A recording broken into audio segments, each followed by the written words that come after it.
So my critical issue was ABA therapy if it was abusive, kind of the negative side of ABA. We normally hear about the positives, so I did the negatives. So basically the agenda is I'll give you an introduction about what ABA therapy is, what autism spectrum disorder is, the controversy over ABA, why it's kind of a controversial topic. I have some claims from ABA participants, and then a summary and my references. So ABA is applied behavior analysis therapy. It's therapy that's provided based on the science of learning and behaviors. It helps teachers and therapists understand the functions of behavior and how it's affected by the environment the student's in and how the student learns. It can be used in real life situations, and the goal is technically to increase desired behaviors and then, what's the word I'm looking for? Decrease, I guess, the less desirable ones that are harmful and affect learning and such like that. And then ASD, or autism spectrum disorder, is a neurological and developmental disorder, and it affects how other people react with others and interact, and then how they communicate and learn and behave. They have a lot of repetitive behaviors or stems, and they don't communicate and learn like others would. Oh, you can't see. Hold on, let me move you. So there's a lot of controversy when it comes to ABA as a whole.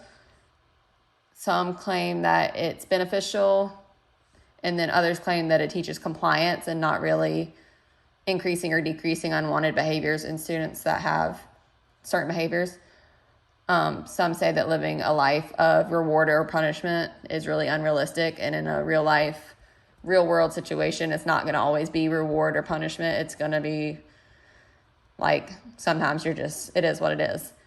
A lot of people have claimed that they have post-traumatic stress disorder from ABA therapy due to some of their methods. And then the data from whether or not behavior therapy actually works or if it's beneficial or not is actually skewed because they don't include students that are nonverbal. So I think this skews the data a little bit. Okay, I gotta keep moving you.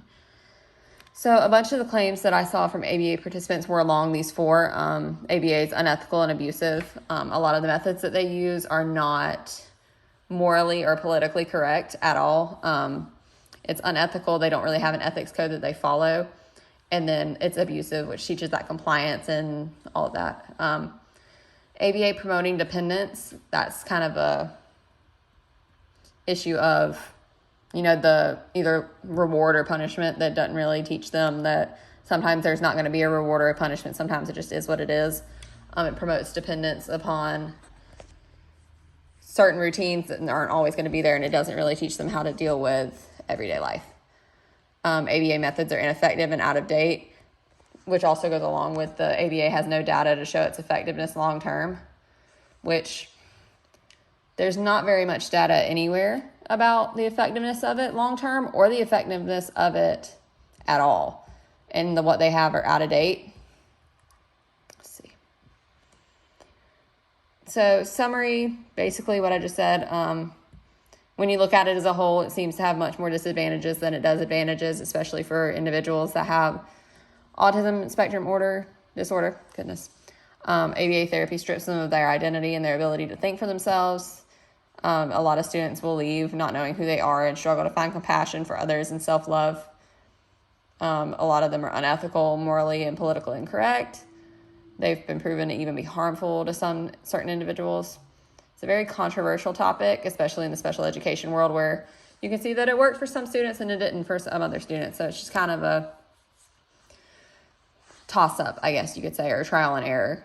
It's incredibly abusive to those that participate. Some have even reported PTSD.